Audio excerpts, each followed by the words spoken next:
हाम्रो गाउँ चाहिँ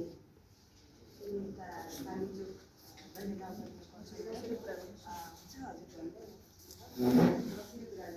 अनि हामी चाहिँ यहाँ अहिले चाहिँ यो मङ्सिरको महिनामा पानी परेर पहिरो गएको छ। हजुरको संस्थाले काम गर्नुहुन्छ भनेर चाहिँ हजुरलाई यहाँ बोलाएको छु। अनि अब हाम्रो यहाँ चाहिँ बानीचोकमा चाहिँ 200 घर पुगेको होइन। अनि अहिले चाहिँ त्यो के अरे चेपाङ बस्तीमा चाहिँ पहिरो गएर अहिले चाहिँ अलिकति छ।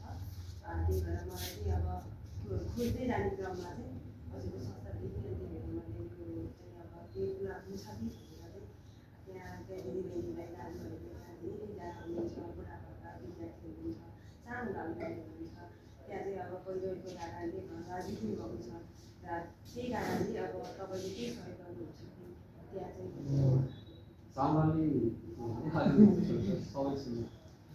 हामी म पनि सल्लाह गर्छु के अरे 2-4 दिनमा आउनुहोस् न तपाईँ है, फेरि एकचोटि 2-4 दिनमा आउनुहोस् अनि हामी पनि यहाँ सल्लाह गर्छौँ के छ कस्तो छ यसो सर्वेको लागि जाउँला। अहिले नै जानु सक्छ यसो गरौँ न। पल्लो गाउँ हो, अब भेटेर गफले गरेर पल्लो गाउँमा गएर हेर्दा पनि हुन्छ, फिल्मै गएर त्यहाँ भूकम्प पीडित पनि होइन, पहिरोको हो होइन, यहाँ तत्काल सहयोग गर्नुपर्ने पनि हुन्छ। त्यही भएर अनि त्यही फिल्ममै गएर चाहिँ मैले डाटा चाहिँ ल्याएको छु राम्रो छैन।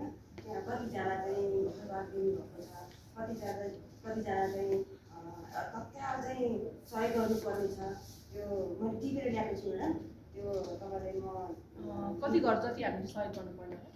त्यहाँ चाहिँ 200 घरधुरीमा 50 घरधुरी चाहिँ घरै बगाएको छ होइन। 50जना घरधुरीमा अब त्यही 80-90 जना चाहिँ हुनुहुन्छ। त्यहाँ चाहिँ चेपानी बस्ती छ, त्यहाँ चाहिँ अलिक जनसङ्ख्या अलिक बाटो नै छ होइन।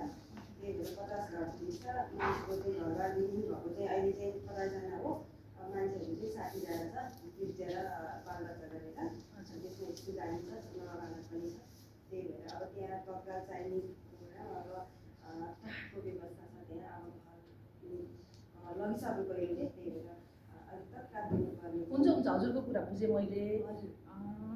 2-4 दिनपछि एकचोटि हामी जान्छौँ त्यहाँ पनि भिजिटको लागि, हेर्छौँ के कस्तो के चाहिने रहेछ कसो रहेछ, अनि त्यसपछि हामी आउँछौँ नि त्यहाँ अनि हजुरलाई फेरि कुरा गरौँ न। हजुर पनि राम्रै हो होइन, हजुर कुरा सही हो। तर तत्काल पुग्नुपर्ने भएर तपाईँले उता अफिसको सबैजना स्टाफ राखेर मिटिङ राख्नुपर्ने होला। तर हजुरले फिल्डमै गएर एकचोटि यहाँसम्म आइदिनु भयो, अब एकचोटि फिल्डमै गएर चाहिँ साँच्ची हो कि होइन त्यो पनि हेरिदिनु भए अझै बेस हुन्थ्यो। हुन्छ त्यसो भए हजुरले चाहिँ मलाई हजुरको त्यहाँ कतिजनालाई के चाहिने हो त्यो सामानहरू चाहिँ एकचोटि मेल गरिदिनुहोस्। हामी यहाँ सल्लाह गरेर अनि गएर त्यहाँ एकचोटि सर्वे गरेर हेरेर अनि के त्यहाँ पुर्याउनु पर्ने हो त्यो कुरा हामी पुर्याउँछौँ नि। हजुर हुन्छ र। तर धेरै छैन नि त एउटा पानी हाल्ने बाटो तपाईँको लागि अप्ठ्यारो होइन आज म अर्को ठाउँमा पनि जानुपर्ने छ त्यसैले। हजुर त्यो चाहिँ हजुरको कुरा चाहिँ सही हो। अब ठाउँमा जस्तै अरू पनि होला हजुर। तर हस् त हजुर ल हस्।